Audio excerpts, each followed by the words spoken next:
Hi guys, कशा आहात? तर आज आपण बनवणार आहे ब्रेड पुडिंग आणि खूप सिंपल आहे आणि घरच्या साहित्याने बनते. दूध असतेच, ब्रेड पण घरात असतेच आणि फक्त लागतं कस्टर्ड पावडर. आणि ते पण मला वाटतं खूप जणांकडे असेल, कारण आता फ्रूट कस्टर्ड किंवा वनिला आईस्क्रीम असं बनवतातच सगळे आणि बनवलं पण पाहिजे. आणि त्याच्यानंतर ना मी सगळ्या ब्रेड मिक्सरमधून काढल्या आणि ते बारीक करून ना साईडमध्ये ठेवून घेतलं. आणि ते जे मागचे आहे ना ब्रेडचे कतरण, ते फेकायची नाही. त्याला तुम्ही थोडंसं भाजून घेतलं की भाजलं तरी चालते. जर भाजून घेतलं थोडंसं तव्यावर किंवा कढई, त्याचा भुरका बनवून घेतला ना तर ते ब्रेड क्रम्बसारखं होतं आणि आपण ते पण यूज करू शकतो. मी तेच केलं त्याचं. आणि साखर टाकली मी, तर मी साखर नाही याच्यात खूप जास्त प्रमाणात घेतली आहे, तुम्ही स्वतः पण पाहू शकता. तर मी काय केलं, याच्यात साखर जास्त टाकल्यामुळे मी दुधामध्ये साखर नाही टाकली.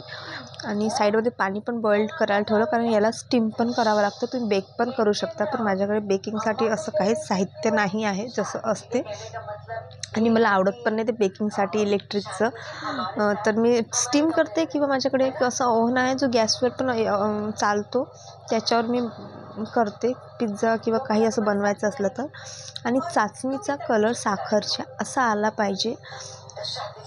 आणि गॅस बंद करून द्यायचा. आणि हे ना, आता तुम्ही गॅस बंद केला, हे थंड होणार ना, तो थिक होऊन जाणार. तर काहीच एवढं घाबरायची गोष्ट नाही. थिक झालं ना तर आपण याला स्टीमच करणार आहे. तर स्टीम करताना साखर थोडी मेल्ट होऊनच जाईल, पूर्णच होऊन जाते थोडी का. आणि याच्यात ना आता मी घेतलं आहे दूध. मग माझं लक्ष गेलं की दूध मी ठेवलं नाही, याच्यातलंच थोडं अर्धा कप किंवा अर्धा कटोरी दूध ठेवलं. त्याच्यात 2 ते 3 चम्मच कस्टर्ड पावडर टाकायचं, व्हॅनिला फ्लेवरचं.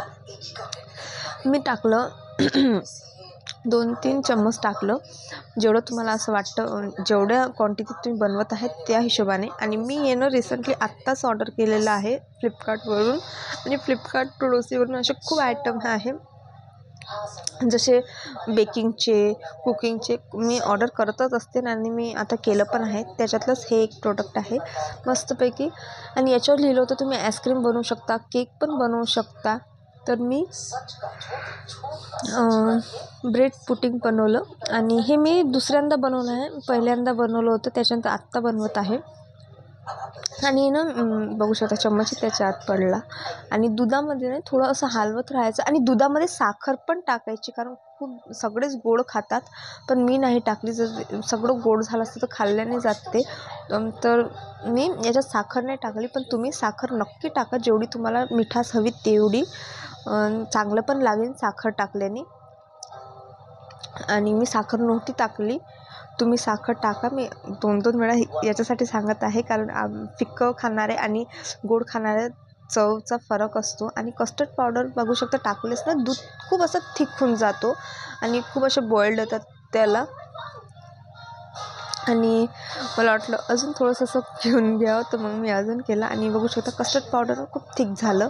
तर याला असंच मिक्स करायचं 10 ते 15 मिनटं. आणि बघू शकता किती बबल्स असे येत आहे.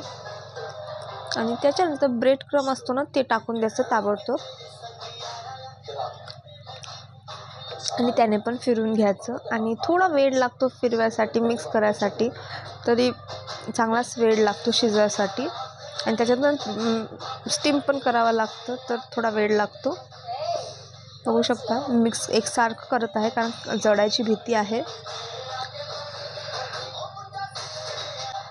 आणि असंच मिक्स करत राहायचं, एकदम मिक्स करत राहायचं, तर होऊन जाते.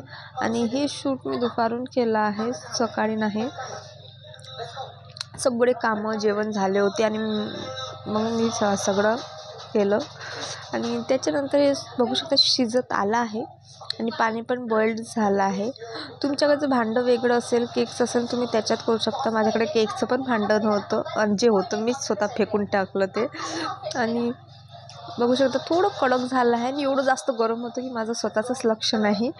आणि आता याच्यात आपण टाकूया जे आपण बनवलं आहे कढईमध्ये ब्रेड आणि कस्टर्ड पावडरपासून ते. आणि त्याच्यानंतर बघू शकता हे शिजते कसं, ढोकळा असते ना आपला, बस ढोकळ्यासारखं शिजते. ढोकळा कसा शिजला की स्पंज येतो आणि असं हात लावलं तर चिपकून येत नाही, बस तोच एक फरक आहे.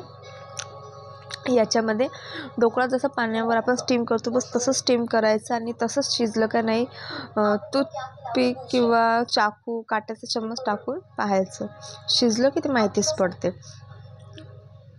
आणि मी चांगल्याने करत होती पण माझ्याकडे ना ते चम्मच नव्हतं, म्हणून मी ना असं हाताने किंवा कशाने करून पाहत होती, पण ते मला काही जमत नव्हतं. तर असं पण ठेवलं ना तर चांगलं बनला एकदम मस्त. आणि सॉफ्ट पण करत होते पण ते काही जमत नव्हतं आणि गरम पण खूप होतं आणि पाणी स्टीम झालं. आता याच्यासोबत खूप जास्त अवघड झालं.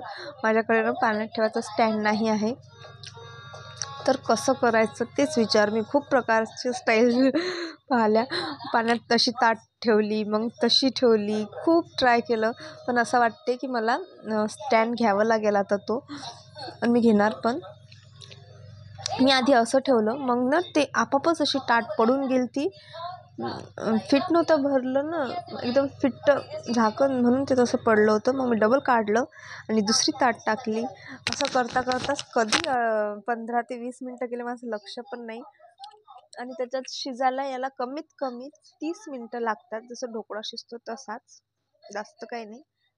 जेवढं जास्त शिजलं तेवढं चांगलं, कारण लेकरं पण खातात. आणि हे आता असं झाकून ठेवलं, तरी बसलंच नव्हतं. थोडंसं असं हालत होती कढई, मग मी डायरेक्ट पाण्यातच ठेवलं, तरी पण बसलं नव्हतं. मला असं वाटत होतं. मग मी उचललं आणि कोपरच ठेवून दिला आणि मस्तपैकी बघू शकता ऑलमोस्ट शिजत आलं आहे. पण मी जेव्हा चाकू टाकलं ना तर थोडंसं शिजायचं बाकी होतं. बघू शकता तुम्ही, थोडंसं शिजायचं बाकी आहे एक साईडने.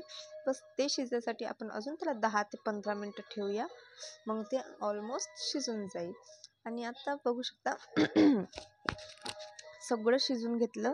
आणि बघू शकता असं हात लावलं ना तर येत पण नव्हतं हाताला चिपकून, आणि माझा मोबाईल धडकन पडून गेला. आणि बघू शकता मस्तपैकी झालं आहे. चाकूला पण लावलं तर येत नव्हतं, आणि पूर्ण आजूबाजूने ना काढायची पण काही गरज नाही पडली. असं चाकू बिकूनी सगळं मोकळंच होतं.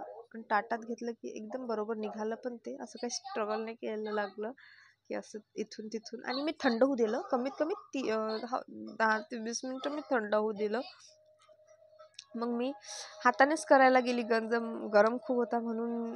बघू शकता तर मी कापडाने उचलला आणि किती सुंदर, आणि जेवढी पण साखर आपण मेल्ट केली ती सगळी मेल्ट झाली बघू शकता.